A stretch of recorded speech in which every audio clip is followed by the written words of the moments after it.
Estamos de vuelta, una gran disculpa por esta situación de la tecnología, pero vamos a reanudar. Estábamos en la distribución de serpientes venenosas en base a la geografía del estado de Chiapas en determinadas regiones. Tenemos la depresión central con 4 especies de reptiles venenosos. Tenemos en este caso a Eloderma, que en este caso ya no tiene esa categoría de Eloderma pinto, y es completamente negro. Podemos observar también la piel con escamas, la lengua bífida, y que incluso estos ejemplares los podemos encontrar en el zoológico de Tuxtla Gutiérrez. Tenemos a la coral de cañutos, que vean también cómo va cambiando el patrón de coloración de este reptil y que pues se distribuye de esta manera en nuestro estado. Tenemos la cantil, que es una serpiente bastante agresiva, y la cascabel tropical, que ha sido, que ha incursionado aquí en el estado por las influencias que tenemos directamente con Centroamérica. Tenemos la meseta de Chiapas. En este caso tenemos 3 especies de nauyacas que se pueden encontrar en esta área geográfica. Seguimos con la nauyaca de frío, Cerropidion gottmani, que es una especie pues, bastante peculiar y endémica del estado.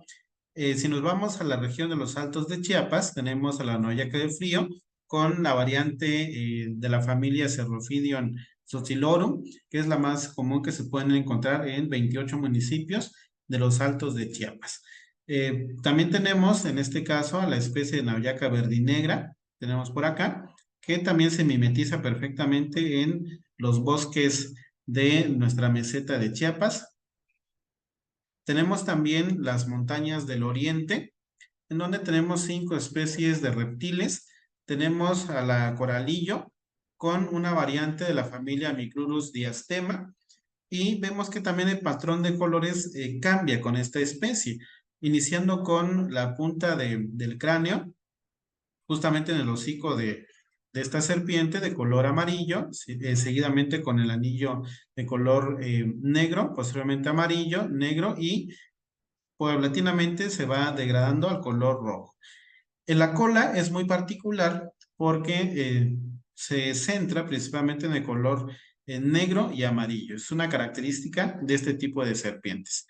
Tenemos a la nauyaca real, una de las nauyacas más grandes de las 12 especies que tenemos aquí en el estado, y que también es una serpiente pues bastante agresiva cuando se invade el hábitat en el cual se encuentra por lo regular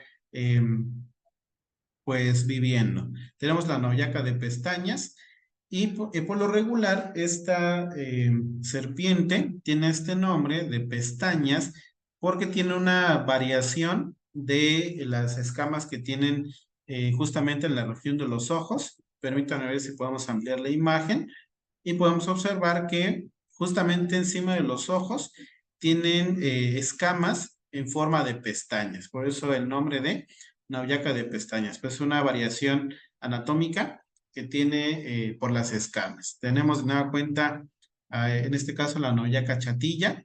En Oaxaca la conocen como nauyaca oaxaqueña o nauyaca con nariz de cochino por la prominencia que tiene justamente en la punta del hocico. Tenemos la cascabel tropical de igual manera en las montañas del oriente. Las montañas del norte podemos encontrar 3 reptiles venenosos, que es el coral punteado, y aquí prácticamente se rompen los esquemas en el estudio de las coralillo. Tenemos la Pneumotecnia rana, que es rojo, amarillo, naranja, amarillo, pero que no se puede seguir el mismo patrón para todas las especies de coralillo. Si se dan cuenta, aquí se rompe pues drásticamente la Pneumotecnia rana, porque ya no son anillos lo que tiene esta serpiente. Prácticamente podemos ver una piel con manchas y no precisamente anillos completos. Ahí podemos confundir a las serpientes coralillo con algunas falsas o algunas que no son venenosas por la clasificación de los anillos, pero no nos podemos confiar porque hay muchas variantes, muchas familias, ¿no?, de este tipo de serpientes. Seguimos acá con la nauyaca de pestañas, que también las podemos encontrar en las montañas del norte. Y tenemos ahora una variante que es la nauyaca saltadora, como la Tropoides mexicanos, una familia pues bastante peculiar y de gran tamaño. Por lo regular estas tienen su nombre porque al momento de atacar adquieren una posición de S y se alistan prácticamente para brincar y defenderse en ese caso. Tenemos la planicie costera del Golfo. Podemos tener también tres especies de reptiles. Repetimos la coralillo con la familia de Astema, la nauyaca real y la nauyaca chatilla.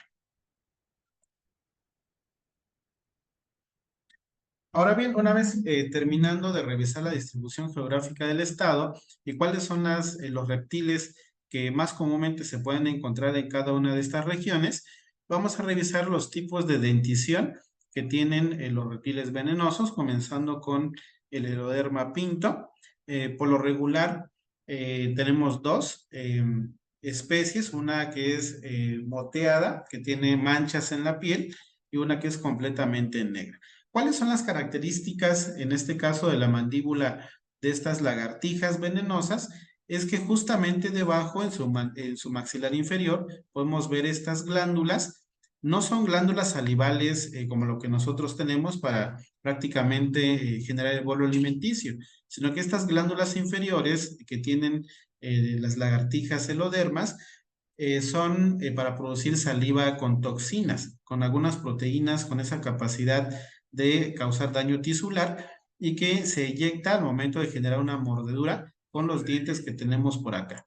No tienen en este caso orificios como las serpientes venenosas, lo único que tienen es que su característica anatómica de estos dientes es que son acanalados. Aquí podemos ver este diente que tiene un canal en esta zona que permite que al momento de generar una mordida pueda deslizarse por ese espacio la saliva con esta toxina. Ahora bien, en el caso de las serpientes venenosas, pues vamos a ir observando algunos tipos de dientes, eh, principalmente de las culebras, que estas no son venenosas y ahí vamos a diferenciar también los patrones de mordeduras y también conocer una probabilidad de que sea venenosa o no. Tenemos esta primera clasificación de colmillo que vemos por acá, que son aglifas. ¿Qué significa esto? Que no tienen ningún orificio, ningún canal o conducto que en este caso se comunique a una glándula venenosa. Podemos ver en este caso que las culebras no tienen ningún orificio y que tienen varios dientes, varios pares y varios conjuntos de dientes. Al momento de generar una mordedura, pues no hay ninguna comunicación, no hay una inyección prácticamente hacia el tejido de algún tipo de toxina. Ahora bien, en el caso de las serpientes que sí ya tienen esta categoría de serpientes venenosas, podemos tener ya un colmillo modificado como las opistoglifas. Estos colmillos podemos ver que tienen ya un canal no interno, sino que en este caso el canal está justamente en la parte lateral de los colmillos y que permite la conducción de un veneno. La característica a partir de este tipo de dientes es que sí tienen una comunicación directa con glándulas venenosas. Por lo regular, tenemos aquí esta imagen, si ustedes pueden apreciar donde está mi señalador, podemos ver el diente que sí comunica a esta glándula venenosa. ¿Cuáles son los ejemplos de serpientes que tienen esta categoría? Tenemos la vitipilla parda y verde y la falsa nauyaca, que por lo regular estas no las encontramos en el estado de Chiapas. Tenemos otro tipo de colmillo y podemos ver que las proteroglifas son las que tienen un canal pues más pronunciado que se va justamente hasta la parte central del colmillo. Esta tendencia de colmillos por lo regular lo tienen los coralillos y las serpientes marinas listadas que tenemos aquí en el estado, comunican también directamente, como lo apreciamos en esta imagen, a las glándulas venenosas. Por lo regular, estas no son retráctiles. ¿Qué significa eso? Que mantienen su posición original y que están justamente en la parte terminal de la mandíbula superior. A comparación de la anterior, voy a regresar tantito, de las opistoglifas, que están justamente en la posición pues, posterior de la mandíbula, son más internas. Estas son más anteriores, como las serpientes de coralillo o las serpientes marinas. Tenemos otro tipo de colmillos, que estas son las solenoglifas, que estas sí ya tienen una característica pues muy interesante y que parecen agujas hipodérmicas, porque tienen ya un conducto, un canal, justamente en la parte central de estos colmillos. Podemos ver en este corte, en esta vista, que justamente el canal no es interno. La comunicación es directamente a las glándulas venenosas, como lo que podemos observar en esta imagen, y esta característica de las solenoglifas es que sí son retráctiles. Tienen movimiento, no solamente al momento de atacar a la presa, de inyectar el veneno, sino que también funciona como un mecanismo de alimentación porque pueden moverse de manera independiente e ir jalando prácticamente su alimento hacia la mandíbula de las serpientes. Este tipo de colmillos son las más comunes que vamos a encontrar en las especies de cantil, cascabel tropical y las nauyacas en sus diferentes especies que tenemos aquí en el estado. Ahora bien, ¿cómo vamos a identificar anatómicamente a tanto las lagartijas como las diferentes serpientes venenosas del estado por su componente anatómico? Ojo, es muy complicado en muchas situaciones identificar adecuadamente las serpientes venenosas de nuestro estado, porque para ello necesitaríamos tener pues cierto nivel de conocimientos y experiencia en avistamientos y prácticamente en su manejo. Lo que puede llegar a complicar también en este caso la falta de conocimiento es que por lo regular el hábitat de estas serpientes pues se mimetizan adecuadamente. Por lo regular no son tan perceptibles para una observación y un análisis minucioso posterior a un ataque, al igual que nos va a complicar su identificación todas estas características antes mencionadas. Podemos ver aquí en esta imagen al heloderma que tenemos aquí en el estado. Vean, la característica es que su piel es prácticamente recubierta por escamas, son muy prominentes, son visibles y en este caso el cuerpo es grueso desde la parte inicial del cráneo hasta la parte final de la cola, se ve prácticamente pues simétrico en esta parte. Y la cola en la parte final se hace muy pequeño de manera muy pronunciada. Vemos la piel con escamas, el rostro, si pueden apreciar por acá, es un rostro chato y con los ojos pequeños. La lengua es ancha y es bífida como las imágenes que revisamos hace un momento cuando estaba en la distribución geográfica de estas especies de lagartijas venenosas. Tenemos dos familias de serpientes venenosas aquí en nuestro estado. Tenemos la familia Elapidae, que principalmente lo componen las diferentes especies de coralillo, incluyendo también la serpiente marina listada, que está dentro de esta familia, pero tiene una característica de que pues no las vamos a encontrar en el suelo, sino que principalmente se van a encontrar en el área de costa, en el área ya del mar, por sus características anatómicas y que prácticamente pues nada en este caso.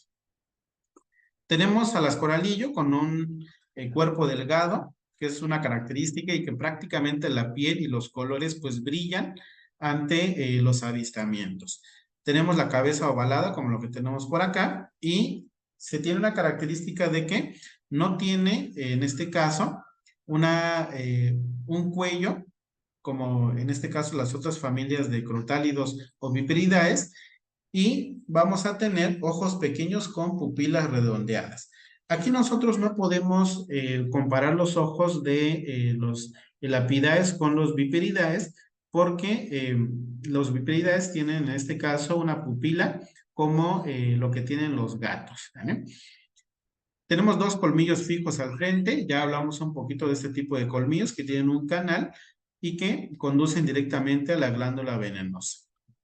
Los anillos, que también se conocen como cañutos, rodean la totalidad del cuerpo, pero en este caso, repito, no podemos confiarnos del mismo color o del mismo patrón de la secuencia de rana, porque hay muchas especies que no compaginan con esta categoría. Tenemos también a la familia Elapidae, incluyendo la serpiente marina, y podemos ver que sus características anatómicas, pues en la parte final de la cola tenemos prácticamente una forma de remo que le da esa capacidad de nado en esta región de nuestras costas, tanto en el Golfo de México como también en la región del Pacífico, en nuestras costas chiapanecas. El cuerpo es bastante robusto, como lo que apreciamos por acá, y por lo regular no tienen mucha capacidad de marcha cuando están en la región costa con la arena, y en este caso podemos alejarnos pues muy fácilmente, no tienen esa capacidad de movimiento. En el caso de la familia de los Viperidaes, tenemos a las cantiles, cascabeles y las nauyacas que comparten ciertas características anatómicas. Podemos ver que el cuerpo es bastante robusto, pero en este caso la cola en la parte final disminuye bruscamente el tamaño, que es una característica de estas serpientes venenosas. Tenemos el cuello, que es ligeramente adelgazado y que permite visualizar desde una parte superior una cabeza en forma de lanza, como lo que tenemos en esta imagen. Tenemos también dos colmillos retráctiles, como hace un momento les mencionaba de las características de este tipo de colmillos, que prácticamente son agujas hipodérmicas. Y tenemos también en este caso las fosetas termorreceptoras que están por acá, que prácticamente permite tener alimentos con roedores de sangre caliente. Identifican prácticamente a su presa por medio del calor. Tenemos aquí una pequeña diferencia entre las serpientes venenosas y no venenosas. Podemos observar una clasificación de las corales con las culebras que no son venenosas. Podemos ver la cabeza pequeña sin cuello de las coralillo. No compaginan el cuello adelgazado ni la cabeza en punta de lanza. En el caso de las serpientes no venenosas, pues tiene una parte adelgazada, pero que no se logra completar la forma de una lanza. Podemos observar también en el caso de las pupilas que en el caso de las coralillo tienen ojos pues bastante pequeños, al igual que las serpientes no venenosas tienen las pupilas un poquito más grandes, y que eso los va a diferenciar en gran medida. Los colmillos que tienen las coralillo pues prácticamente son dos fijas, no son retráctiles, en la parte anterior de esta mandíbula, y las serpientes no venenosas pues tienen una secuencia de dientes sin comunicación a glándulas venenosas. Tenemos el patrón rana, que les comenté hace un momento, que significa rojo, amarillo, naranja, amarillo, pero que no podemos confiarnos de que pues prácticamente todas las coralillo tienen esa misma característica.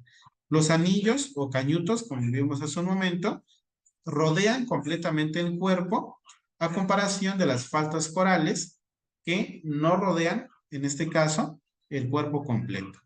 La cola de las coralillo, que son venenosas, por lo regular tienen esta terminación y que se enrollan en su propio eje en este caso.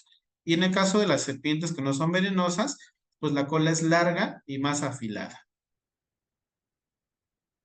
Tenemos también la diferencia entre la familia Viperidae, con la cabeza en punta de lanza. Tenemos el cuerpo bastante robusto a comparación de las culebras, que son cuerpos más alargados y más delgados.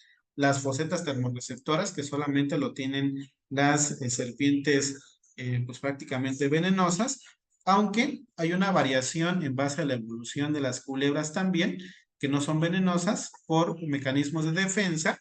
Tienen bolsas de aire que están justamente en esta región del cuello, que cuando se sienten amenazadas, llenan esas bolsas de aire y simulan tener una cabeza en punta de lanza, pero no son venenosas, sino que prácticamente su naturaleza ha permitido esa evolución y un mecanismo de defensa simulando ser una venenosa. Colmillos retráctiles, como lo que vemos por acá, cosa que no tienen las serpientes que no son venenosas. La pupila con elíptica vertical, como lo que les mencionaba hace un momento, como los ojos de los gatos. Y las serpientes que no son venenosas, pues tienen una pupila generalmente redonda.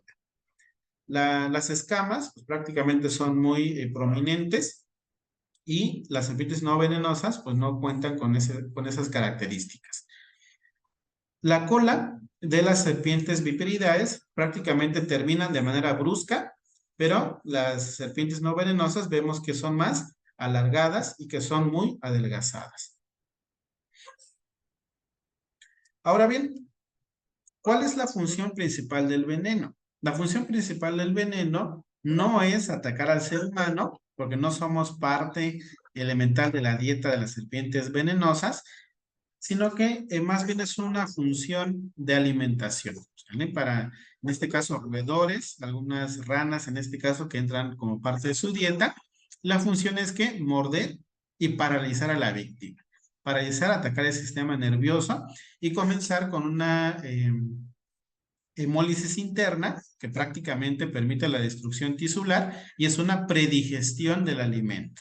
Una vez entrando a su cámara gástrica, con ya una predigestión, pues es más fácil para la serpiente alimentarse, obtener los nutrientes para su alimentación. Entonces, al final, no está diseñado o no fue diseñado para atacarnos o para generarnos procesos de muerte.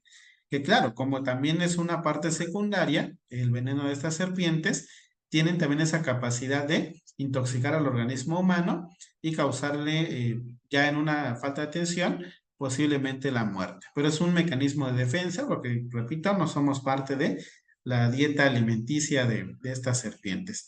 La composición principalmente en un 95% de la cantidad de veneno de estas especies chiapanecas lo componen proteínas asesinas.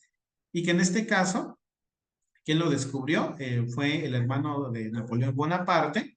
En 1843 tenemos a Luciano, ¿verdad? Luciano Bonaparte, que parte de sus descubrimientos fue eso, la composición del veneno. Tenemos algunos tipos de veneno, como es el de las coralillo. Vemos algunas características de los efectos que puede generar y los tiempos de acción. Me voy a ir un poquito más rápido por los tiempos. Y tenemos que las serpientes coralillo tienen un veneno de tipo neurotóxico. ¿Qué implica esto? Que al momento de tener contacto con el organismo humano, pues se va directamente a atacar el sistema nervioso, desde la parte periférica hasta la parte central, dependiendo de la irradiación del veneno y del tiempo de exposición. Tenemos poca o ninguna acción local de momento y por lo regular hasta los 30 minutos se comienza con una sensación de dolor y que por lo regular no es intenso. Pasadas en este caso una hora, comienza con el proceso de edema y en este caso algún dato más importante de la severidad de la intoxicación es cuando se empieza a tener somnolencia y posteriormente genera parálisis de diferentes grupos musculares, comenzando desde el sitio de la mordedura, y lo más grave sería hasta la caja torácica, que puede generarnos un paro cardiorrespiratorio. Tenemos también el veneno de la serpiente marina. En este caso es poco probable que tengamos una mordedura de estas serpientes, por lo que por lo regular se mantienen en las profundidades, pero por alguna situación de calentamiento global están saliendo un poquito más a la superficie, hasta incluso las podemos encontrar directamente en las costas, en la arena en este caso. El veneno también es de tipo neurotóxico, pero los efectos empiezan a aparecer hasta las 6 horas de exposición. Esto no quiere decir que sea pues algo tan favorable, sino que al contrario, por el tiempo del efecto del veneno, nos podemos confiar después de una mordedura de que no pasó nada y no atendernos de manera oportuna. No hay signos locales como les mencionaba, por eso se genera mucha confianza de la persona que fue atacada y no buscan atención inmediata. En 1 a 2 horas ya se comienza a presentar el dolor moderado a severo y se observan en este caso movimientos pasivos en brazos, muslos, cuello y tronco. Y esto que nos está marcando que ya está prácticamente dañando de manera muy severa el sistema nervioso y afectando también las terminaciones de la placa motora, generando estos movimientos involuntarios. Tenemos también un efecto de mioglobinuria, y esto es porque también ya está dañando la red vascular de los riñones. Tenemos diaforesis, sed y odinofagia, ya pasadas las 3 horas, y debilidad generalizada con trismus, que también eso implica ya una severidad en la 5ª y 6ª hora. Tenemos el veneno de las nauyacas, que también lo comparten algunas especies de cantiles, considerando las características que vemos en esta diapositiva y comparando los dos tipos de veneno anteriores. Las nauyacas pues tienen el veneno hasta el momento aquí en el estado de Chiapas pues más potente, ¿no? A comparación de otras serpientes, porque el veneno ya no solamente es neurotóxico, sino que el veneno ahora ya es mionecrótico. ¿Esto qué implica? Que va destruyendo toda la pared vascular, va haciendo hemólisis general y también va dañando ya la estructura muscular y los va necrosando. Esto genera un daño pues bastante severo, más complejo que las serpientes anteriores. ¿A partir de qué instante se comienza a sentir los daños del veneno de estas serpientes nauyacas y cantiles? A partir de 10 minutos. El efecto es más rápido, tiene una mayor concentración de proteínas asesinas y también provocan intenso dolor y edema. La necrosis tisular y vascular pues es inminente por las características del veneno de esta serpiente. Tiene una acción contra el fibrinógeno y que también en ciertas características o en ciertas condiciones fisiológicas va a provocar una hemorragia. Manifestaciones generales como lipotimias, náuseas, vómitos y diaforesis como parte de los efectos ya de severidad del veneno y hemorragias en distintos órganos que prácticamente emula ya un desenlace pues bastante complicado. Tenemos el veneno de las serpientes de cascabel y el veneno es necrosante, hemolítico, hemorrágico y también con características neurotóxicas. Vemos que nuestras nauyacas, que son pues endémicas de nuestro estado, tienen el mismo nivel de intensidad del veneno de las serpientes de cascabel. A pesar de que las cascabeles son más grandes, más prominentes, las nauyacas pues no se quedan atrás. Por ejemplo, la nauyaca de los Altos, que es la nauyaca de frío, Cerropidium tzochilarum, pues prácticamente tiene casi el mismo efecto y no llega a medir más de 60 centímetros. Tenemos la aparición de edema, equimosis, que es un signo característico del veneno de las serpientes de cascabel, y dolores en todo el cuerpo. Tenemos la perturbación de la visión, mareos, dolor de cabeza, que ya nos implica un daño del sistema nervioso, pero a nivel central. Tenemos el rostro ligeramente inflamado, parálisis de los párpados, que también ya emula un daño pues bastante severo a estos pares craneales. Hemorragias, hematuria, que también ya expresa el daño multiorgánico. Para ir cerrando mi presentación, ¿cuáles son algunas medidas de prevención para los ataques de serpientes venenosas? Pues prácticamente, en primera instancia, respetar nuestro medio ambiente, respetar las zonas o los hábitats de este tipo de animales, que claro, debido al crecimiento poblacional, pues vamos invadiendo el hábitat y por ende, pues tenemos que toparnos con ellas en algún momento. Nosotros somos los invasores en ese caso. Ellos defienden también sus espacios. No jugar con ellas, no pisarlas, no pisotearlas. Por lo regular esto es más común en niños que desconocen, ¿no? de la magnitud o del impacto del ataque de estas serpientes y las pisan o juegan con ellas y esto nos genera pues una reacción. El sistema nervioso de estas serpientes es 10 veces más rápido que el de nosotros y pues prácticamente ni cuenta nos vamos a dar en el momento de que gire y nos dé una mordida. No manipularlas si no se tiene la experiencia profesional del manejo de estas serpientes, como en el caso de los biólogos, que sí pueden manejarlas, tocarlas, manipularlas. Si no se tiene esa experiencia, pues prácticamente evitar acercarse o evitar tocarlas. En el momento de que estemos en alguna situación de bosque, pues no dormirnos sin analizar 4 metros a nuestro alrededor y ver que no se tenga alguna presencia de serpientes. No meter las manos en los orificios del suelo o de los árboles porque también son nidos de algunas especies de serpientes. Si nos vamos de campamento, tenemos que ir prácticamente listos. No, lo más recomendable es ir por parejas para que alguien nos pueda auxiliar en su respectivo momento.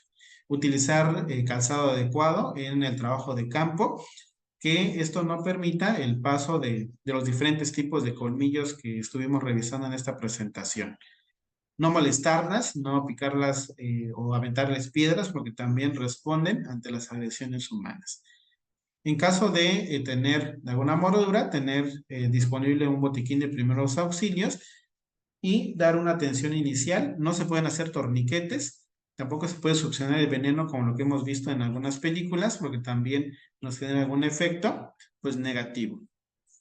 Y conocer cuáles son algunas de las unidades que cuentan con los sueros antiviperinos, antiofídicos, anticrotálidos de nuestro estado, principalmente en hospitales generales.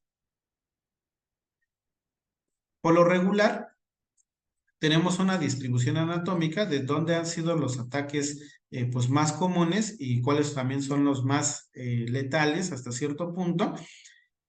El 2% de los ataques de serpientes principalmente son en tórax, cuello y cabeza, y que por lo regular son sitios en donde el veneno pues prácticamente se esparce más rápido por el tamaño de los vasos sanguíneos y por la cercanía del corazón, y también del sistema nervioso, que pues muchos de ellos son neurotóxicos. El 43% y con un alcance medio de los efectos iniciales del veneno es en los miembros superiores, y el 55%, donde es más común tener las mordeduras de serpientes, es en los miembros inferiores. Por lo regular, por el trabajo, vemos que los ataques en un 63% es más común en hombres que en mujeres. Con esto llego a la parte final de mi presentación. Espero que se haya proporcionado información que sea de importancia y utilidad, más que nada para la identificación adecuada de las serpientes, o conocer más que nada el entorno de en donde nos encontramos trabajando y tener una idea de qué especies podemos encontrar en estas regiones.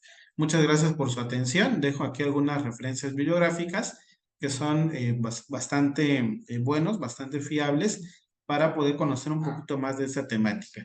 Yo les recomendaría principalmente este libro de Luna y Suárez del año 2008, que clasifica pues de manera muy extensa las serpientes venenosas del estado, ya que fue un trabajo pues local ahí en Tuxtla Gutiérrez, con biólogos de la Universidad de Ciencias y Artes de Chiapas, investigadores del Zoológico Manuel Álvarez del Toro, y que tiene una colaboración directa con el CONACYT. Entonces hay información que realmente vale la pena para profundizar más sobre las serpientes venenosas.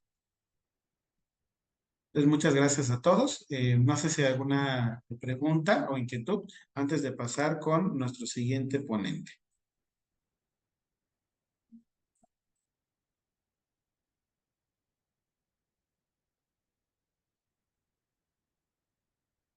Si no tenemos dudas o preguntas, voy a dejar de compartir la presentación y vamos a dar paso a nuestro siguiente ponente, el cual voy a tener el gusto de presentarlo. Permítanme, por favor, vamos a presentar a nuestro ponente. Tenemos al doctor Carlos Julián Torres Gómez. Voy a permitirme leer parte de su reseña curricular. Es técnico en urgencias médicas de la Cruz Roja Mexicana, egresado del 2009, bombero por parte de los bomberos de San Cristóbal de las Casas, Chiapas, egresado de la Universidad Pablo Guardado Chávez en la licenciatura en Medicina. Realizó su internado de pregrado en el Hospital Central Militar en el año 2016, con servicio social en Guadalupe Victoria, municipio de Venustiano Carranza, Chiapas, en el año 2017. Ha tenido empleos en COF, COMESA, SINOPEC, como médico de salud ocupacional y paramédico. Actualmente es médico responsable en la Brigada de Rescatistas Voluntarios de San Cristóbal de las Casas, médico en Cruz Verde CBD, coordinador académico en la Universidad para el Bienestar Benito Juárez García, con sede en Jerusalén, Las Margaritas, Chiapas, en la carrera de Medicina Integral y Salud Comunitaria. Le damos la más cordial bienvenida con el tema de atención clínica de las mordeduras de serpientes venenosas. Bienvenido, Julián. Muchas gracias por aceptar la invitación y qué gusto verte en este espacio. Adelante, los micrófonos son tuyos. Primero que nada, muchas gracias, Ray. Perdón que te diga Ray, doctor Raimundo, pero nos conocemos desde hace mucho tiempo, desde la secundaria incluso, entonces creo que tengo el derecho de decirte Ray.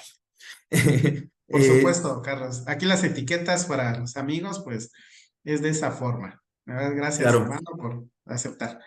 muchas gracias. Como bien dijo mi amigo Ray, vamos a empezar con la presentación, si ustedes me lo permiten.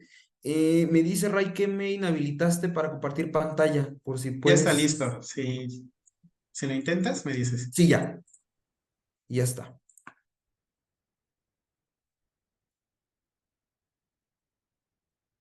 Muy bien. Si quieren, empezamos con lo que es la atención clínica de las mordeduras de serpientes.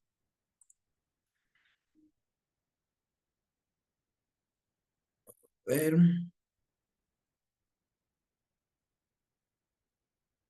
bueno, como ya dijo Ray, su servidor es técnico en urgencias médicas por Cruz Roja Mexicana, bombero y médico general. Ray nos habló de lo que es Chiapas. Yo quiero hablarles de lo que es a nivel mundial.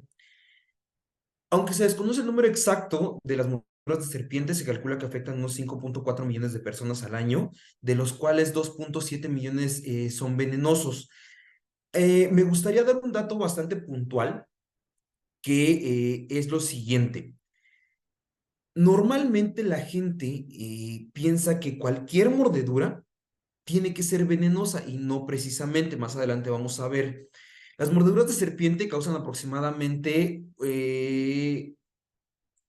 81,000 muertes a 138,000 alrededor. Obviamente afectan más, como vimos en la presentación de Ray, lo que es las piernas, los brazos e inclusive en algunas muchas ocasiones llega a afectar en el cuello, como vamos a ver un poquito más adelante. Les tengo unas fotografías de unos eventos que acabo de tener y por eso me atrevo a decir esto. Como ya mencionaron, las mordeduras de serpiente venenosa pueden producir parálisis, obviamente causando parálisis del miembro de inicio y a posterior parálisis en lo que es el diafragma y pudiendo llegar a una parálisis respiratoria, trastornos hemorrágicos, insuficiencia renal y sobre todo daños tisulares. Acá en Chiapas llama mucho la atención el caso de la nauyaca, que es un crotálido que llega a lastimar lo que es las células y causa necrosis. Entonces, es por eso la importancia de esto. Los más afectados, como bien podemos saber, son los trabajadores agrícolas y los niños, como mencionábamos hace un momento, los niños por desconocimiento y los trabajadores agrícolas por el trabajo que ellos hacen en campo, y sobre todo se dan casos en tiempo de cuando hay quema del campo, cuando van a hacer la quema para la resiembra. En ese caso es muy común que tengamos accidentes ofídicos. Su servidor trabajó en una empresa que se llama Comesa y Sinopec, hacíamos exploración geofísica y también en el campo de este tipo de trabajadores nos dimos cuenta que pudieran llegar a tener algunas mordeduras, sobre todo se llama, se me fue, perdón, en la parte de los pies y en las manos por el giro en el que estamos. Al contrario de lo que ocurre en otros trastornos graves, existen tratamientos muy eficaces, que es lo que nos compete en este momento, y los antídotos de alta calidad van a ser el único tratamiento eficaz para evitar o anular la mayoría de los efectos tóxicos de las mordeduras de la serpiente. Estos medicamentos, por parte de la OMS, nos dicen que está en un listado especial que en los lugares que es más común que existan accidentes ofídicos, debemos de mantener al menos una dosis completa de frasco antiviperino. Según la MDS, alrededor de 3,000 especies de serpientes conocidas en el mundo son venenosas, y solo el 15% de forma global y el 20% de Estados Unidos. Hace rato me llamaba la atención que mencionaba Ray que en Chiapas existen 21 especies de reptiles venenosos, 110 especies de serpientes y 21 especies de serpientes venenosas. Es decir, Chiapas tiene una gran cantidad de serpientes venenosas, ¿no? En lo personal, he trabajado con coral y nauyaca en los diferentes empleos que he tenido. Y otra cosa que quiero hacer mucho hincapié es lo que mencionaba Ray. No quedarnos, por favor, con la mnemotecnia de rana. Desafortunadamente, muchos de nosotros aprendimos eso en nuestros cursos, que una coralillo verdadera es rana. Y no, es muy importante que veamos las diferentes variedades que tenemos y muchas de estas variedades no son endémicas, eso quiero que también quede claro. Muchas variedades de estos animalitos no son endémicas de la región, son traídas por agentes externos. Tuve el placer de trabajar con el biólogo Eliel Güemes, el cual me enseñó mucho de estas serpientes y sobre todo me enseñó que la mayoría no son endémicas de la región, muchas son traídas como mascotas, como objetos a presumir y no se debe de hacer esta situación, ¿ok? Como ya les había mencionado, normalmente las serpientes que nosotros conocemos en el medio de primeros auxilios, en el medio de emergencias médicas, son las cascabeles, las cobrizas, las mocasines de agua o pantano, la coralillo verdadera y la nauyaca. Si se dan cuenta, la coralillo verdadera, como pueden ver en la parte derecha de su pantalla, ahí no tiene un tamaño tan grande si se dan cuenta en la foto comparativa, pero causó la mordedura a uno de nuestros trabajadores y este muchacho tuvo hemorragia por los ojitos, por la nariz, epistaxis y otorragia también. Eso nos habla del gran poder de veneno que tiene, o sea, a pesar de su tamaño tan minúsculo, como pueden ver, es del tamaño de una mano quizás, pero la ponzoña que tiene o el veneno pues fue bastante, ¿no? Ok, vamos a empezar a hablar en materia porque Rice ya se nos había adelantado un poquito y vamos a hablar de la fisiopatología de las mordeduras de las serpientes.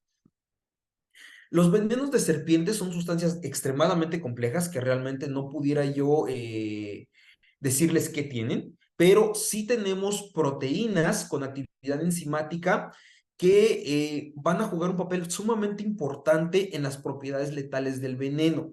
¿A qué me refiero con esto?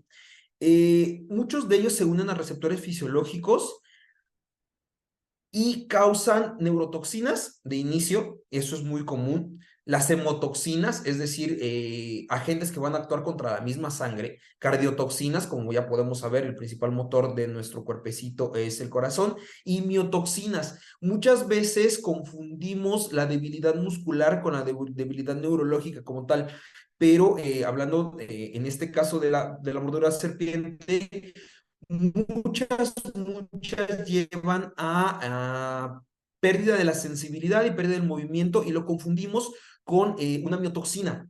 Normalmente esos son errores de juicio clínico que nosotros cometemos en urgencias. Primero, porque queremos atender al paciente lo más rápido que se puede. En segunda, es muy importante conocer qué tipo de serpiente, víbora, animalito mordió a la persona, porque en muchas ocasiones perdemos como el sentido de hacia dónde dirigir el tratamiento. ¿A qué va esto?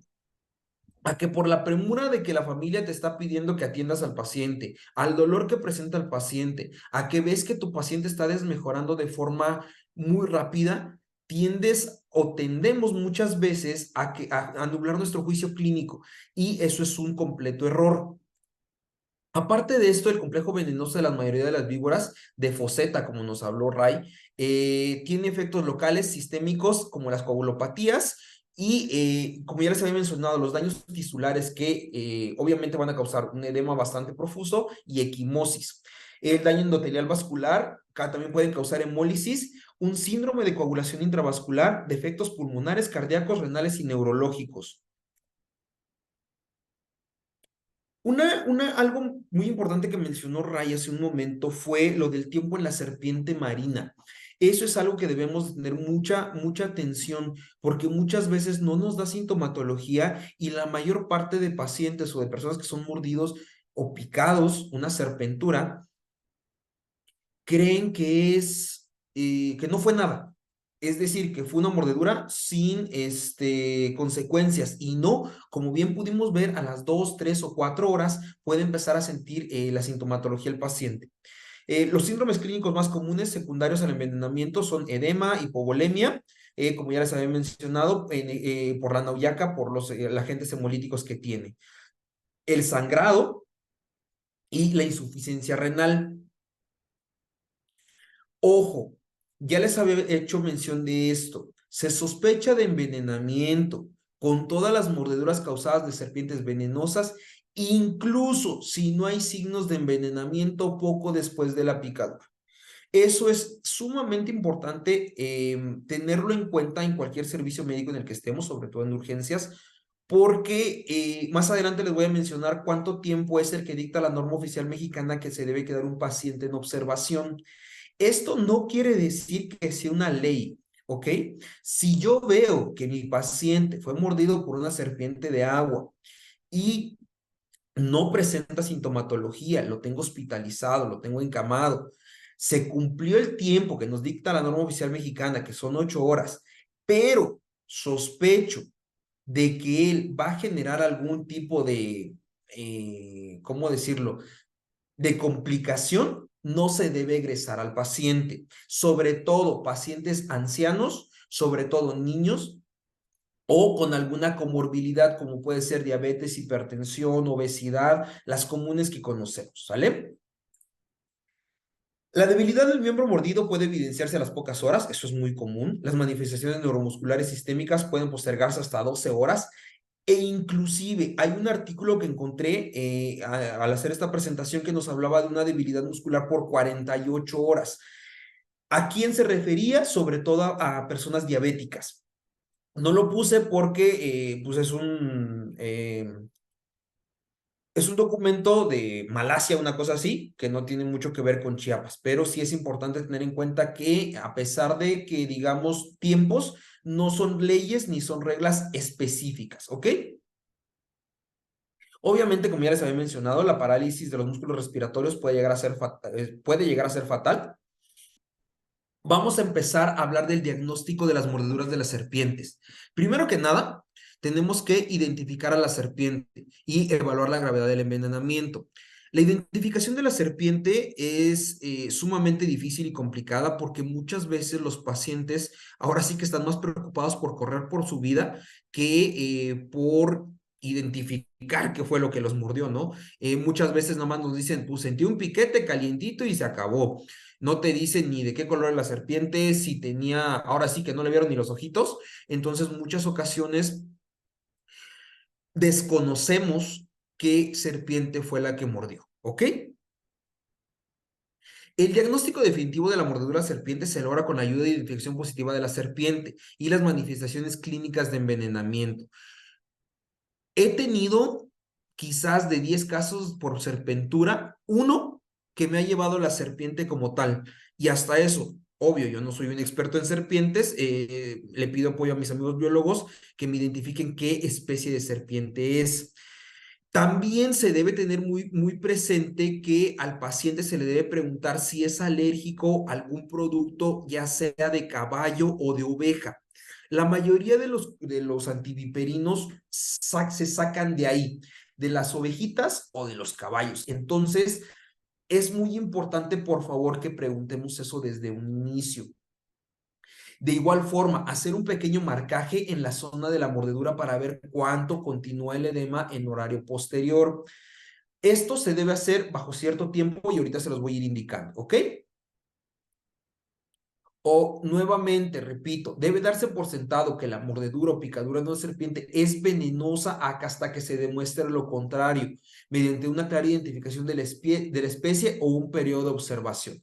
La norma oficial mexicana nos pide un tiempo específico de observación del paciente mordido. Ahorita se los voy a indicar. Como ya bien dijimos, o bueno, como bien dijo Ray, perdón, la identificación de las serpientes es básico. Las no venenosas tienen la pupila como la de nosotros y las venenosas van a tener una rayita como de gato. Normalmente las no venenosas tienen la cabeza más ovalada, más o menos así, y las que son venenosas tienden a tener una cabecita triangular. ¿Por qué? Por lo de los colmillitos retráctiles. La cola larga y como látigo, y en las venenosas va a ser una cola bastante corta. Es muy común que las serpientes venenosas sean nocturnas. Entonces, es poco probable que nos muerda o nos pique una serpiente durante un día de la mañana. Sin embargo, como ya les había hecho mención, por ejemplo, en los periodos de, no recuerdo el nombre específico, pero cuando queman la caña, en la zona de Pujiltic, aquí en Chiapas, las serpientes tienden a salir mucho por el excesivo calor que tenemos en esa región. Entonces, ahí no importa que sea de día, que sea de noche, la serpiente venenosa sale. Y es cuando se producen mayor cantidad de mordeduras, en este caso de nauyaca. La gravedad del envenenamiento va a depender de lo siguiente: el tamaño y la especie. Es muy común que nos digan, me mordió una serpiente. ¿De qué color era? Roja y amarilla. Ok, ¿tenía rojo? No sé, no alcancé a ver. ¿De qué tamaño era? Ah, era chiquita. No pasa nada. No, sí pasa. Desafortunadamente, a pesar del tamaño pequeño de la víbora, por ejemplo, la serpiente que yo les mostré en un inicio, esa serpiente causó la mordedura de un colaborador de nosotros y lo mantuvo en observación, lo mantuvo encamado casi una semana, porque no podía mover el miembro. Entonces, imagínense. Obviamente la cantidad del veneno inyectado por la mordida, el número de mordidas que hayamos tenido, la ubicación y la profundidad de la mordida o la picadura, la edad, la talla y la salud del paciente. Obviamente nunca va a ser lo mismo que muerda una serpiente a un niño que muerda a un paciente, por ejemplo, de 30, 35 años, con una salud, por ejemplo, que él haga ejercicio, que él tenga, que coma adecuadamente, a una persona con obesidad, con diabetes, con hipertensión, como ya les había mencionado en un tiempo pasado, ¿no? El tiempo pasado antes del tratamiento, ojo, esto es muy común en las zonas más alejadas de la Sierra Chiapaneca. Normalmente pudiéramos llegar a tener el centro de salud más cercano, el lugar donde hay un antiviperino más cercano, a 3 horas, 4 horas, 6 horas. Inclusive, el centro de salud más cercano no tiene antiviperino. Entonces, ¿qué tienes que hacer? Salir a la capital, salir a la comunidad más cercana donde puede haber antiviperino o puede no haber. Desafortunadamente, el sistema de salud en Chiapas cuenta con muy poco antiviperino y solo son lugares muy específicos en donde existe este. ¿Por qué? Por los costos sobre todo. Y muchas veces el antiviperino se echa a perder porque no hay un solo accidente, pero es preferible que se eche a perder a que no tengamos. Obviamente también depende mucho de la susceptibilidad, perdón, del paciente, es decir, la respuesta que tenga este al veneno. Vamos a empezar el abordaje general. El tratamiento de las mordeduras de serpientes comienza de inmediato. Es muy común que, como decía Ray, normalmente vayamos acompañados en parejas o en un gran grupo, y muchas veces lo primero que hacen es colocar un torniquete. Eso, por favor, hay que evitarlo lo más posible. Pero si ustedes llegan a colocar un torniquete por desesperación, porque el mismo paciente se los está pidiendo, o porque, no sé, alguien les dijo que colocaran un torniquete, ok, no se quita, no se retira el torniquete, ¿vale? Eso es importante. Ahorita les voy a mencionar por qué. Muchas veces el torniquete causa la sensación al paciente de tranquilidad y eso disminuye su frecuencia cardíaca. Normalmente, al tener un evento de mordedura o de picadura de serpiente, la frecuencia cardíaca aumenta bastante y eso es lo que acelera aún más el paso de la neurotoxina o la hemotoxina en el torrente sanguíneo. En el campo, el paciente debe moverse o ser movido fuera del rango del ataque de la serpiente, es decir, que no lo vuelva a morder. Debe evitar realizar cualquier esfuerzo y ser tranquilizado. Debe mantener una temperatura corporal adecuada, no caliente, tampoco fría, pero una temperatura corporal, perdón, adecuada. Debe ser transportado rápidamente a una institución médica la más cercana que tenga. En teoría, la mayoría de médicos tenemos conocimiento de cómo actuar ante este tipo de mordeduras y sabemos, si estamos en un centro médico, sabemos cuál es el centro médico más cercano que pudiera tener antiviperino y ponernos en contacto con ellos y hacer el traslado a esa región. Un miembro picado o mordido debe envolverse de manera laxa e inmovilizarse en posición funcional a nivel del corazón. Deben retirarse anillos, los relojes y cualquier ropa ajustada. Como ya les mencioné, normalmente estas mordeduras o picaduras causan edema, es decir, una inflamación del miembro, lo cual debemos quitar cualquier objeto para que esto no cause incomodidad al paciente y con el edema, pues cause que no se pueda retirar a posterior. Siempre el rescatista que va a aplicar los primeros auxilios debe confirmar la permeabilidad de la vía aérea. Eso es sumamente importante, como conocemos los médicos, es ABC, abrir vía aérea, buscar respiración y verificar la circulación. Normalmente, si no tienes A, no tienes todo lo demás, a menos que estemos hablando de un paro cardíaco, un infarto al miocardio, ahí sí pudiéramos revertir algunas cositas, pero fuera de eso es ABC. El manejo de trauma según PHTLS nos comenta siempre ABC, ¿ok? Les repito, a menos que sea un problema cardíaco completamente, sí sería CAB, ¿ok? Entonces, el rescatista ya checó vía aérea. Si hay necesidad, va a administrar oxígeno y va a establecer un acceso venoso en caso de que se pudiera. Actualmente, el TUM básico o el rescatista no tiene permitido hacer este tipo de procedimientos, no tiene permitido administrar un suero, ¿ok? Y por ende, muchísimo menos administrar un antiviperino. No se ha confirmado que las intervenciones fuera del hospital, torniquetes, preparaciones tópicas o cualquier tipo de succión de la herida con o sin incisión den beneficio. En la región en la que estoy trabajando actualmente, que es Jerusalén Las Margaritas, Chiapas, hay personas que se dedican a tres cosas: a curar quemaduras, a curar quebraduras, mencionan ellos lo que son fracturas, y las mordeduras de serpiente. Estos personajes muchas veces lo que hacen es con un vidrio, rompen una botella, extraen un pedazo de vidrio, y con ese vidrio ellos abren la región en donde fue la mordedura, mencionando que pudieran ellos llegar a sacar el veneno. He visto gente morir por ese procedimiento y he visto gente salvarse. ¿En qué consiste? Yo supongo que es en la ponzoña de la serpiente. Y otra, que muchas veces la mordedura no es de una especie venenosa. Entonces, cuando son venenosas, no pueden hacer nada. Y cuando no son venenosas, digamos que hacen este ritual, ¿no? Es muy importante no realizar incisiones o aplicar torniquetes a las heridas por mordedura de serpiente. Eso es sumamente importante, porque únicamente vamos a causar o más hemorragia o más dolor. Tengo el recuerdo de que en esta película precisamente de Pepito y Chabelo contra las momias, a Chabelo lo muerde una serpiente y le pide a Pepito que le ponga un torniquete, que le abra la herida y que succione él con su boca. Eso por favor no se hace, ¿ok?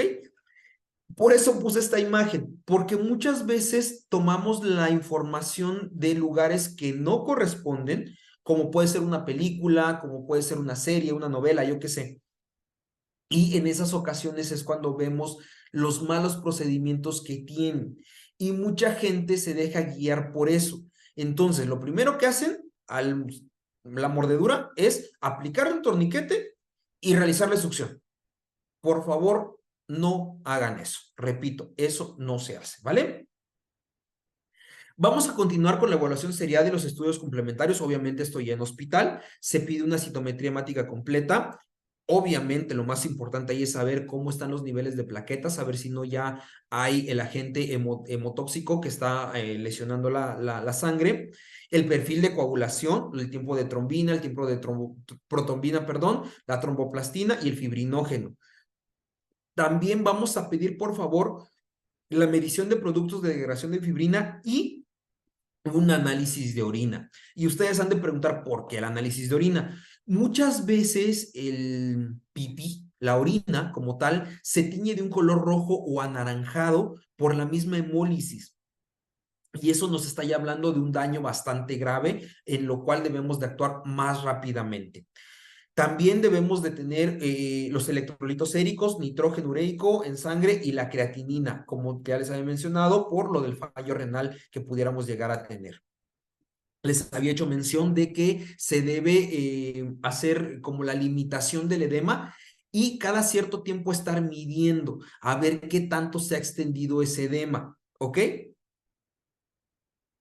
Para los envenenamientos moderados a graves, el paciente debe ser tipificado y preparar sangre para transfusión, es decir, saber qué tipo sanguíneo es y asimismo tener preparado paquetes sanguíneos completos o también solamente plasma. Debemos de realizar un electrocardiograma de 12 derivaciones, una radiografía de tórax, pruebas de creatinina y sinasa según el estado del paciente. Y es muy importante que no se queden únicamente con el primer estudio, se debe realizar cada 4 horas, después cada 12 horas y al final diariamente, al menos durante 7 a 10 días. Es tal el grado de intoxicación que pudiéramos llegar a tener que pudiera tener este efecto a un largo tiempo, ¿no? La duración de la observación de todos los pacientes con picaduras de serpientes de foseta debe ser al menos de 8 horas.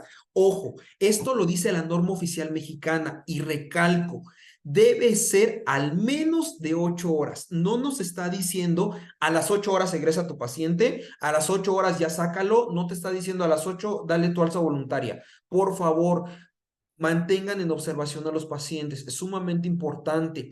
Y en un caso muy particular, nos habla específicamente la norma del coral. Cualquier especie o subespecie de coral debe ser observada al menos, repito, al menos 12 horas, ¿ok? Estas 12 horas son como un colchoncito que tenemos nosotros como médicos para la atención. Sin embargo, entre menos se retrase la atención médica, más rápido vamos a tener una respuesta a nuestro paciente. Es muy importante también que tengamos en cuenta que un envenenamiento que evaluamos como inicialmente leve puede progresar a grave en horas, minutos o segundos inclusive. ¿Ok?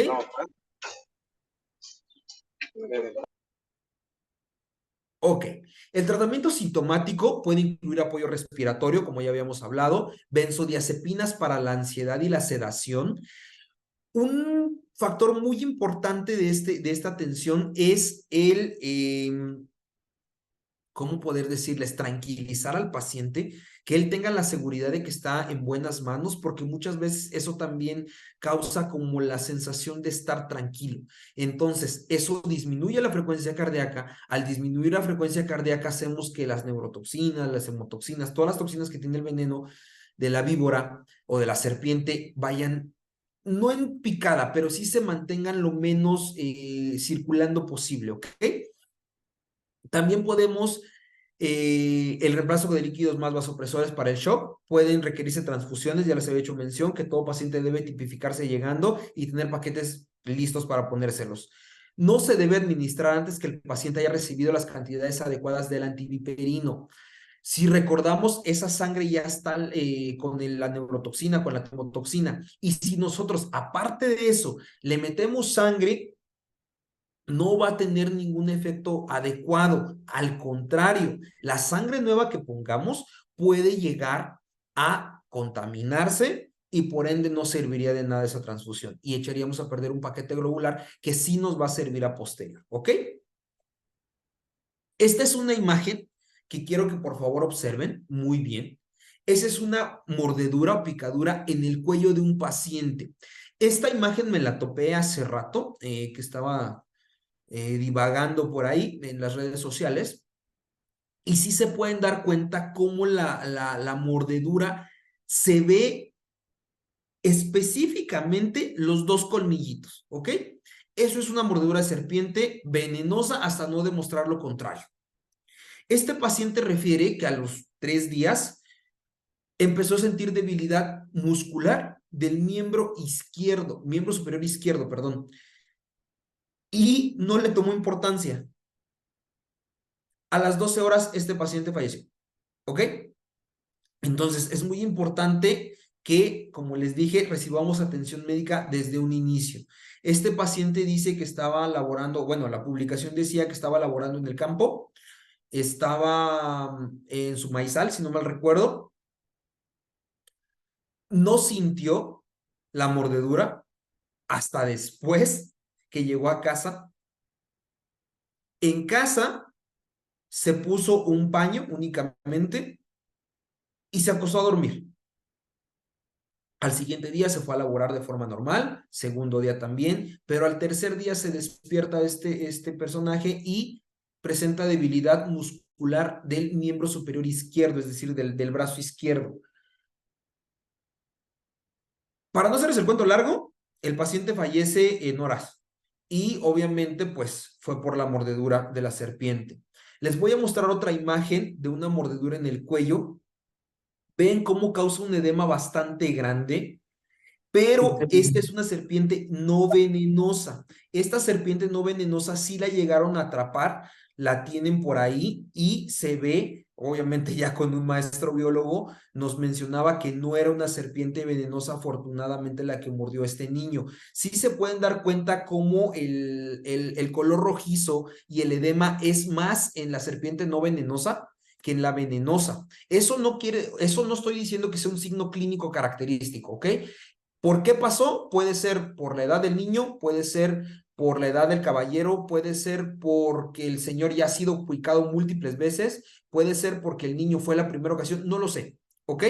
No tengo los datos completos, pero sí me quería mostrarles estas imágenes para que noten las pequeñas diferencias, ¿ok? Ok, junto a la terapia sintomática intensiva, el antiveneno es la piedra angular del tratamiento para pacientes con cualquier grado de envenenamiento, del más leve al más grande. Para el envenenamiento por crótalo, que es decir, estas serpientes, el antiviperino se llama FAB, que son fragmentos purificados de inmunoglobulina G tomados de ovejas inmunizadas con el veneno del crótalo, es decir, desafortunadamente dejan que muerdan a las ovejitas y a los caballos y estos generan una inmunoglobulina que neutraliza el veneno y eso es lo que nos ponen a nosotros. Entonces, desafortunadamente digo, muerden a las ovejitas, muerden a los caballos, obviamente no son cantidades grandes e inclusive son, ¿cómo les diré? Cultivados, es decir, ponen una pequeña cantidad en una jeringa, la colocan en la vena del caballo o de la oveja y ahí es donde empieza a salir lo que es el antiviperino, ¿ok? El FAB es un inmunitario polivalente contra crotálidos, es decir, no es específico para una sola especie, es para la mayoría de especies que conocemos y los pacientes tienden a tener hipersensibilidad retardada, es decir, normalmente el suero tiende a aparecer en estudios clínicos después de 1 a 3 semanas. Repito, depende mucho de la persona. La dosis de carga inicial es de 4 a 12 frascos de ampollas de FAB, es decir, del polivalente inmunitario, diluido en 250 mililitros de solución fisiológica normal. Debe infundirse lentamente, eso es muy importante, por favor. No, si hay personal de enfermería aquí, por favor, yo sé que es molesto cuando te dicen, oye, la gotita, no está cayendo la gotita, pero por favor, no hagan que pase el medicamento rápido, porque eso puede llegar a necrotizar las venas y para conseguir un acceso a posterior va a ser sumamente complicado y difícil. Otra cosa que quiero hacer mención es que los familiares de los pacientes en muchas ocasiones tienden a abrir el suero. Por favor, debemos de estar muy pendientes de que eso no suceda. Los primeros 10 minutos, luego si no hay reacciones adversas, el resto se infunde en la siguiente hora. La misma dosis puede repetirse 2 según la necesidad para lograr el control inicial en los síntomas. En niños la dosis no disminuye. Medir la circunferencia del miembro implicado y medir el edema cada 15 a 30 minutos. Eso nos va a dar una razón de si está funcionando o no el antiviperino. Una vez controlada la situación, se administra una dosis más de 2 frascos del FAB en 250 mililitros de solución fisiológica a las 6, a las 12 y a las 18 horas para evitar las recidivas del edema del miembro y otros efectos del veneno. Entonces, existe también un nuevo crotálido inmunológico que es el FAB2. Este viene de los caballos. Estos son fragmentos reconstituidos de crotálidos que se utiliza para tratar las mordeduras de serpientes de cascabel. Este sí es un poco más específico. El FAB, el 1, el que primero vimos, es para la mayoría de especies. Y el FAB2 sí es para lo que es la cascabel, ¿ok? La dosis inicial recomendada es de 10 ampollas diluidas en 250 mililitros de solución fisiológica e infundidas de 25 a 50 mililitros por hora durante los primeros 10 minutos, mientras si se observa cualquier evidencia de reacción alérgica. Si no se produce reacción, la infusión puede continuar una 250 mililitros hora hasta completarla. La dosis inicial puede repetirse cada hora si es necesario para detener la progresión de los síntomas.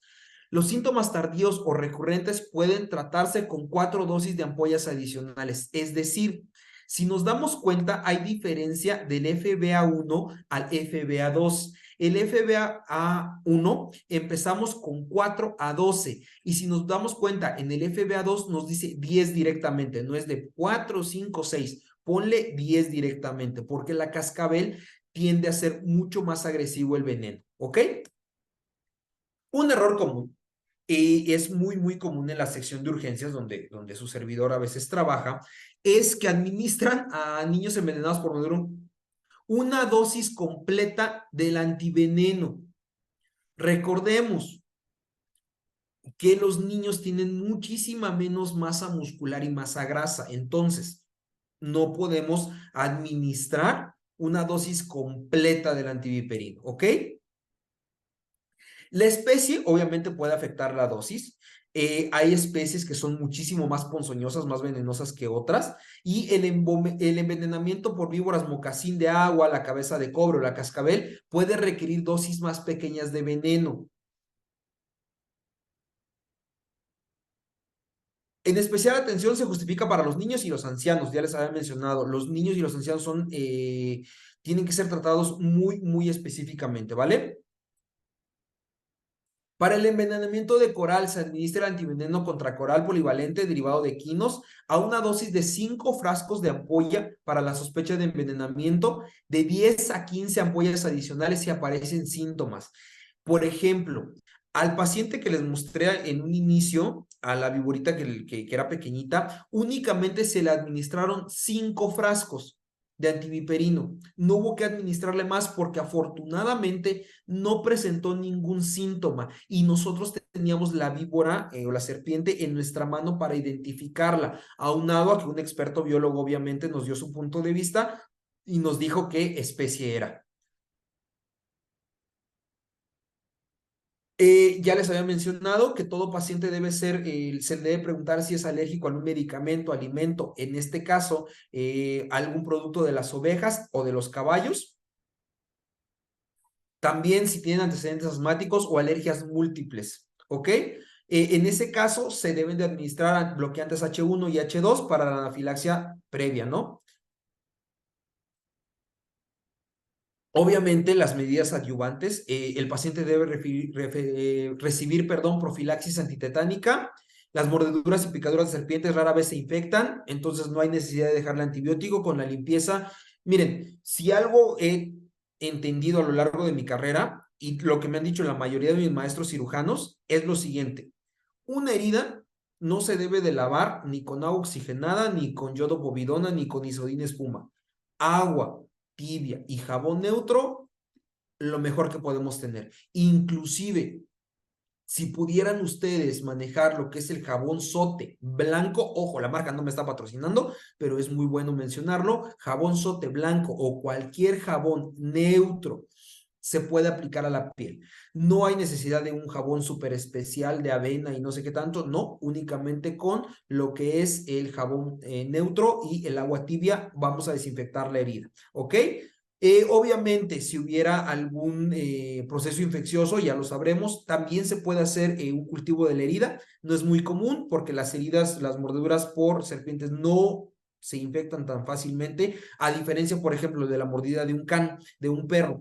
La saliva de los perros o la saliva humana, perdón, tiende a tener muchas bacterias y esas son las más infectadas. Las de las serpientes es muy raro que se lleguen a infectar, pero si se llegan a infectar, podemos dejar una dicloxacilina o inclusive una dosis de benzipenicilina, que es lo más fuerte, pero les repito, es muy, muy raro. Los cuidados para la herida de la mordedura de picadura son similares a los de cualquier herida. Les repito, no cubrir la herida, no mantenerla húmeda, sobre todo, no ponerle cremas. Actualmente acaba de salir un anuncio que hizo Cofepris sobre el Barmisil, Cuadriderm y todo ese tipo de cremas que traen, ¿cómo se llaman? Se me fue el nombre de los esteroides. Traen un esteroide que en lugar de ayudar van a adelgazar más la piel y van a causar efectos secundarios no deseados. Ojo, también puede haber pacientes que presenten un síndrome compartimental. En unas imágenes más adelante les voy a mostrar más o menos cómo se ve un síndrome compartimental y es necesario hacer fasciotomía. Obviamente eso se hace en cirugía, no lo hacemos como médicos generales ni como médicos de urgencias a menos que ya sea mucho, pero normalmente eso lo hace un maestro cirujano, ¿ok? La inmovilización del miembro mordido, eso también es importante. Esto es lo que quería hacerles mucha mención. Miren, esta es la norma oficial mexicana 036 de la prevención y control de enfermedades, aplicación de vacunas, toxoides, fagoterápicos, sueros e inmunoglobulinas en el humano. Este cuadro es lo único que maneja México. Para la intoxicación leve, grado 1, la dosis inicial son en adulto de 3 a 5 frascos y en niños de 6 a 10 frascos. En moderada o grado 2, de 6 a 10 frascos y en niños más menos 15 frascos. En un grado 3, adultos de 11 a 15 y en niños de 20 a 30 frascos. Y ya los que están extremadamente graves, que tardaron mucho en salir de la comunidad, del pueblo donde estuvieron, normalmente a ellos se les pone 16 o más frascos y en niños hasta 31 frascos. Es decir, pónganse a pensar que por frasco salen 2,000, 2,500 pesos. He visto muchísimos más caros, obviamente, pero ¿cuánto no estamos gastando en eso? Obviamente la vida de una persona vale mucho más, pero pues para hacer una cuenta, ¿no? Para ir culminando, les dejo lo que es la bibliografía de donde extraje la presentación. Inclusive Ray la tiene y pudiéramos compartírsela si ustedes quisieran, ¿vale? Gracias por su atención. Si tienen preguntas, con mucho gusto. Eso es nada más un chiste. Es muy importante que tengamos en cuenta algo que me dijeron mis maestros y quiero dejárselos a todos. Es mejor ser un guerrero en un jardín que un jardinero en una guerra. Gracias por prepararse a todos los que están aquí, gracias por prestar atención y sobre todo, gracias por preocuparse por sus pacientes, que muchas veces van a ser inclusive nuestros mismos familiares. Me tocó a mí la atención de un paciente que es primo mío, lo había mordido una serpiente. Afortunadamente no era venenosa, pero pues ya me tocó. Y obviamente en el trabajo pues me ha tocado en diferentes ocasiones. Espero en algún punto volver a encontrar con ustedes y si no es así, bendiciones, cuídense mucho y les cedo el micrófono a mi amigo Ray. Muchas gracias Ray por la invitación, estamos para servirte cuando lo necesites. Abrazos, amigo. Gracias, Carlos, por la presentación que nos acabas de realizar. La verdad es muy importante capacitarnos, conocer más sobre estas temáticas. Como bien tú mencionas, Al hablar de serpientes es muy extenso y es un área poco estudiada. También el veneno es poco estudiado para generar nuevos tratamientos más efectivos. Pero aquí estamos, ¿no? Para poder actualizarnos, poder conocer un poquito más sobre esta temática. Imagínense, si en el mundo hay pocas investigaciones, que de menos en el estado de Chiapas, ¿verdad, Carlos? Son mínimas en este caso. De hecho, en Chiapas es muy poco conocido las serpenturas, Ray. Ujú. Desgraciadamente, ahorita, bueno, donde yo me encuentro, que es Jerusalén, Las Margaritas, Chiapas, he visto Neuyaca, sí, porque una de mis pasiones es salir al monte a caminar, me gusta muchísimo, y he encontrado Neuyaca en mis paseos. Perdón, amigos biólogos, si alguien me está viendo, me está escuchando, pero si algo puedo decir es que las maten, porque mira, de Jerusalén a Comitán son 3 horas, 3 horas perdidas, y en Comitán no hay fagoterápico.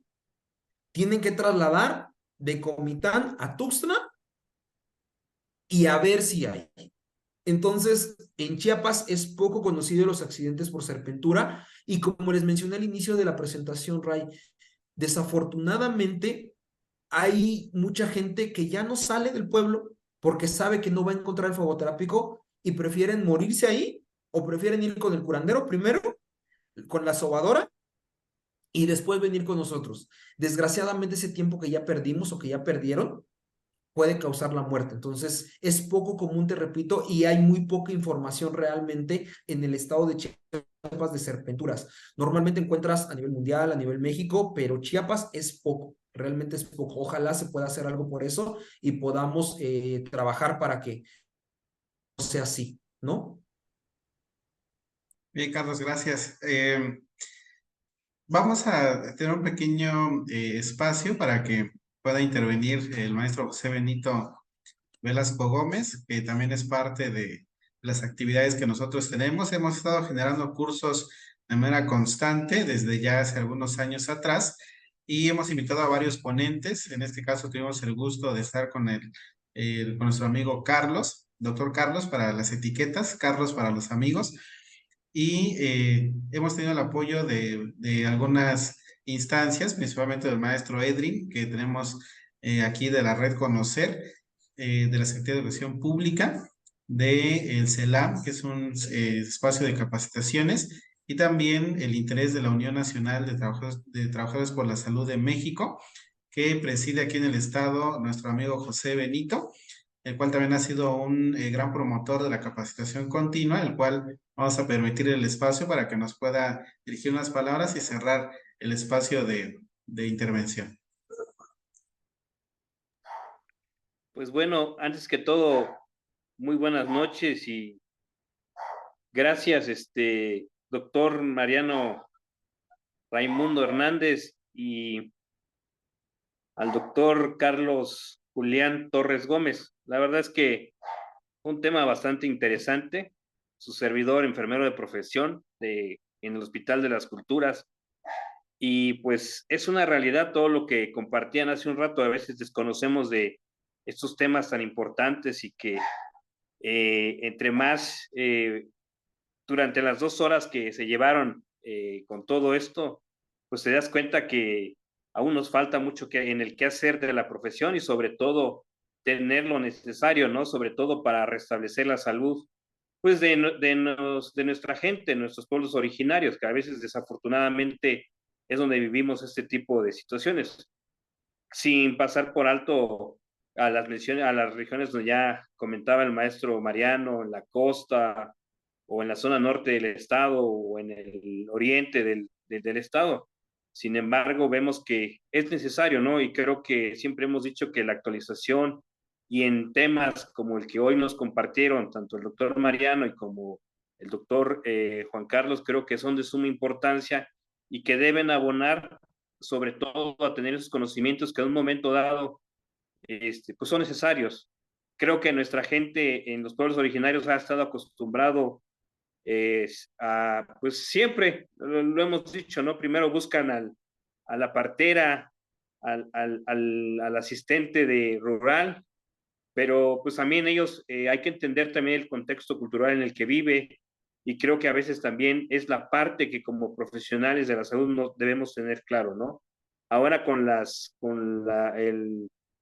el acceso a las tecnologías de la información, que eso también debe ser un derecho, pues aún a pesar de que pudiera ser un derecho a la salud, un derecho pues a todo, al acceso a las tecnologías de la información, pues sabemos que es a veces un poquito difícil. Sin embargo, yo creo que también hay que esto que se promueve a través de la Unión Nacional de Trabajos por la Salud de México en Chiapas, que me honro en presidir y que también formo parte y que soy el vicepresidente y que también estamos comprometidos precisamente en que también las políticas públicas giren en torno a ello, ¿no? Porque al final de cuentas, desafortunadamente aún vemos que nuestra gente se muere por lo mínimo, por lo elemental. Y creo que también eso es lo que tendríamos que hacer y parte de este proceso es que todos los que estamos en ello el día de mañana podamos en su momento contribuir a todo ello. Pero ¿cómo lo vamos a hacer? A través del conocimiento, a través de esas aportaciones que hacen ambos.